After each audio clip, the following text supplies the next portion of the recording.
Hi, my name is Ron. I'm the owner of Stanislaus Towing and Recovery Services here in Modesto, California. The purpose of this video today is to show you how to program a key to a 2015 Chevy pickup.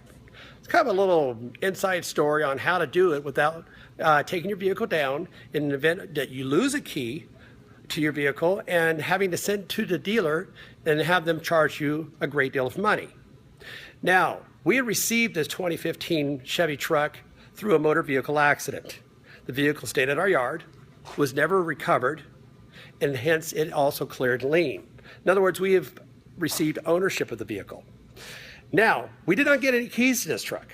So what I had to do at that point is I contacted the dealership, I gave them the VIN number, went down, provided proof that we now are the owners of the vehicle, and voila, I did receive a key. Now, with that being said, getting a key to the truck is not just simply that easy. The key may be cut, and this is only provided the ignition or door locks at any time have not been tampered with. Obviously, being a 2015 truck, the odds were probably pretty much in my favor. Now, I'm going to show you how to program this key, because even though we have a key, the key still will not start the truck. And I'll show you. Okay, here's your 2015 Chevy truck. Beautiful, isn't it? Well, not so. It was involved in a motor vehicle accident, and clearly the front end was damaged. Now, we have removed the front clip on this vehicle just so we can get everything clear of the debris, make sure the belts aren't hitting anything in the process of programming this vehicle. And also, just to point out, when you are programming, whether if it's a Ford, GM, any vehicle, you've got to make sure of several major factors. One is you have constant battery power. The other, of course, is particularly when you're dealing with vehicles involved in automobile accidents, you got to make sure none of the wiring has been damaged. Hence the grounds, distribution box, ECMs, and the list is endless. So now, let's go to what is going on right here. This is the vehicle's battery. Now, I don't know how long the vehicle's battery's been up, so just for safety reasons, because this vehicle's got to go through a 30-minute cycle in order for it to program, and I'll explain that here momentarily. I went ahead and put a charge on it, and I'm also using a booster. So it just keeps this battery constantly charged at all times. As I have pointed out, you've got to make sure that the ECM is in fact plugged in and it is not damaged. And of course, your fuse box is not damaged and no cut wires, and once again all your wiring is intact. Now, for those of you wondering why the wipers are this way, a switch was damaged in the accident, so rather than fussing with that right now, I just simply put the wipers in the up position, because as you will see, they will be going on continuously. Now let's go inside and I'll show you how to program this key. All right, so as you can clearly see, airbags are blown. And this is the inside of a 2015 Chevy truck. I'll have to say, they are beautiful. Now, as I explained earlier, I did get a key from GM, and I did verify the key does in fact go into the ignition properly and then also unlocks the doors. So I will show you what will happen with the key that has not been programmed quite yet. So what's important is I'm going to take this very key right here in my hand. I'll go ahead and stick in the ignition, and I'll turn it to the on position. Well, as you can see, this is the reason for the wipers. Now, what is particularly important that you need to note is you see that little lock? That is a sign that the theft deterrent system has been detected. In other words, saying the key itself has not been programmed for this vehicle. So, what you need to do is really simple steps. Follow everything I've told you up to now. Programmed, whether if it's a regular vehicle or a vehicle involved in an accident, it is very important you keep power up. So, very simple. With my phone or a stopwatch, the GM product has got to go through a 10-minute cycle 3 times, back to back. Hence the reason why I said 30 minutes. Now, and also the reason why I said it's very important to keep the battery power up. So what I'm going to do is I'm going to show you how to do this. You should have some sort of a stopwatch, iPhone, whatever. Start the process, 10 minutes. And when you come in and turn that key to the on position, and you just set that stopwatch for 10 minutes, and then you're going to cycle it. Now, let's start with the first cycle. Here's your key. Turn it to the on position. You try to turn off as many accessories as possible, but obviously I can't turn off the wipers at this time. But we're going to go ahead and now set our timer for 10 minutes.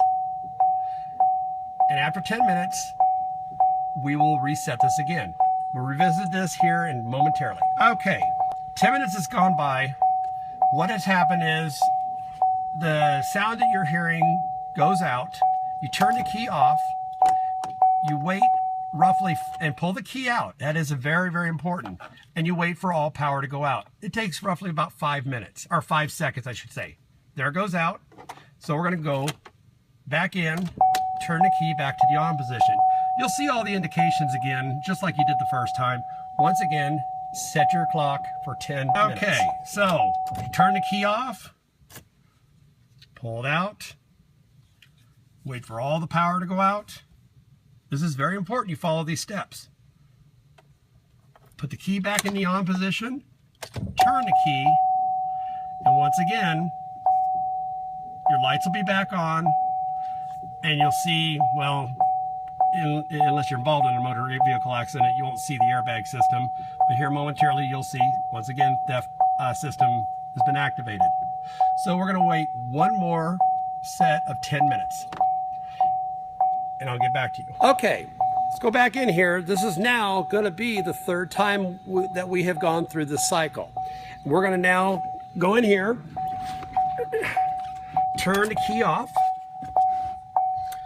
Again, pull the key out of the ignition, and it's very important, with the key out, you wait for all power to leave.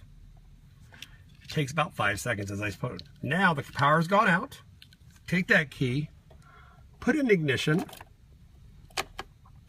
and turn the key to the on position. And of course, all the lights do kick back on again, but it should detect the key now. There it goes. And of course, as long as you don't have a blown airbag like we do, you should no longer see the theft deterrent system being activated. Yep, see, that looks well. So we're going to go ahead and attempt to crank the motor. Okay, once again, that shows to be a successful key. There you go. Now we have a programmed truck. But there's probably some of you out there going, why is it that when he cranked that truck over, it didn't start? Well, I think it's kind of obvious. The vehicle was involved in a collision, and there are things that are still disabled on the vehicle. But that's not the point. GM products do not crank over with an unprogrammed key. That's the key right there, no pun intended. So in other words, as soon as that vehicle, this truck here, was actually turning over, that means that key was now talking to the ECM and the BCM, the engine control module and the body control module. That's the important part of this. With that all being said, the dealer will have you believe that, oh no, you've got to take your vehicle in to them to have the key programmed and spend several $100s to have it done. That's not true. GM products are very, very smart and good vehicles. And they do have what's called onboard programming. You just got to know those simple steps. Let's go over those steps one more time. Power. You must maintain power so the vehicle can continue to keep power for 30 minutes at every given time. Number 2, make sure all the wiring is intact. Nothing snipped, nothing broken. The computers are hooked up. All the obvious. And lastly, follow those 3 steps. Key in, turn it on, wait 10 minutes, turn the key off, pull the key out, wait for the power to go out, put the key back in, turn it back on, wait 10 minutes, do that 3 times. The 4th time, that car will start. Just so you guys that are out there need to know how to program a secondary key, couldn't be any easier. This was with a truck that didn't have a key at all. The secondary key, for those of you that are just trying to make a second key because you only have one, or in my case, I would like to have two keys, it's very simple. Once you have a master key, you put the key in the on position, the master key. Wait the light, and it doesn't have to run. Put it in, turn it on, let all the lights go out. It's, in other words, acknowledging that key belongs to that vehicle. Turn the key off, pull the key out, take your new cut key, put it in immediately, turn it to the on position. Let it accept it. It accepts it quite quickly. And then start the vehicle. It's literally that simple. So with all this being said, I sure hope this video has helped you. Once again, if you have any questions, you're always welcome to comment. And thank you very much for taking the time to watch this video.